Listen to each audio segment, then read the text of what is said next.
पेश है कश्मीरी में ताज़ा तरीन अपडेट।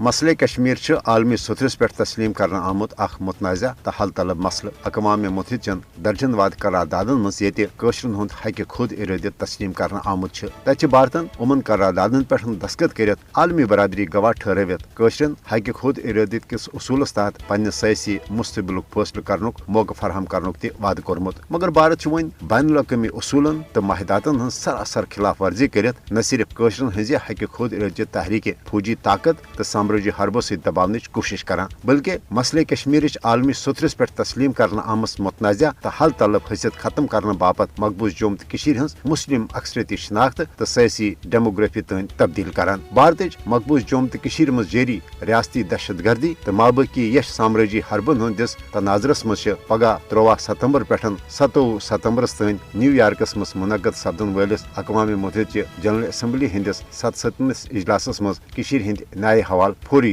तवज्जो दिन जरूरत, तिकाज मसले कश्मीर वन ति अक़वाम मुत्तहिदा किस एजेंडस पे बदस्तूर मौजूद तो यह अक़वाम मुत्तहिदा इखलाकी तो मनसबी जिम्मेदारी जे अक़वाम मुत्तहिदा करन मसले कश्मीर हवाल पास करना आमचन करारदादन पे फिलफौर अमल दरामद। पाकिस्तान मसले कश्मीर अहम फरीक हरगा पाकिस्तान ताहुसूल आज़ादी कशरन इखलाकी सयासी तो सफारती हिमायत मदद प्रथ सूरत जारी रोज, ताहम कशरन वमेद जे पाकिस्तान कर पगह 13 सितंबर पे सपदन वालिस अक़वाम मुत्तहिदा जनरल असम्बली हंदिस अत इजलास दौरान कशरन हज हक खुद इरादत भरपूर वकालत तो मसले कश्मीर के हल बापत ही पाकिस्तान की तरफ भरपूर तैयारी कर तमाम तर वसाइल तो असर सूख इस्तेमाल कर। अक़वाम मुत्तहिदा जनरल असम्बली हंदिस इजलास मज पज भारतीय ज़ालिमान इकदामातन हुंद नोटिस हेत अक़वाम मुत्तहिदा मसले कश्मीर हवाल पन्न पास कर आमचन करारदादन मुताबिक कशरन हक खुद इरादत दयानाना हवाल फिलफौर पन मौसर तो अमली किरदार अदा कर।